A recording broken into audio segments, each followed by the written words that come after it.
మా అత్త దేవతలయ్యా నేను కాదని మా అత్త నిజంగా దేవత నన్ను కడపలో పుట్ట బిడ్డ కన్నా ఎక్కువ చూసుకుంటాను అనరాదు గాని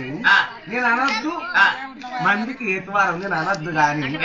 దానికి ఎట్లా మానవ లేదు దానికి ఎట్లా సిగ్గు లేదు కొడుకు లగ్గమైనప్పుడు కోడలు ఇంటికి వచ్చినప్పుడు నా కొడుకు సంతానం కావాలి నా కోడలి పిల్లలు కావాలి నేను ఎత్తుకుని ముద్దాడతానాలి ఇక కోడలు ఇంటికి వచ్చినాక కాస్తలు బొత్తలు పెట్టుకొని తిరిగితే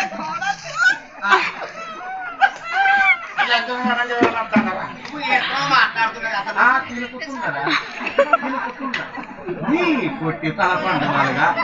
ఈయన ఎక్కడ ఏరి ఎండ పెట్టి బొద్దుల పొడి కొడుకా తిరిగేది ఏర్పాటు చేసేది ఏర్పాటు వాడు కాదు అది అయితే కోడలు లేవు అట్టుకుండాలి అత్తలు బొత్తలు పెట్టుకొని తిరగాలి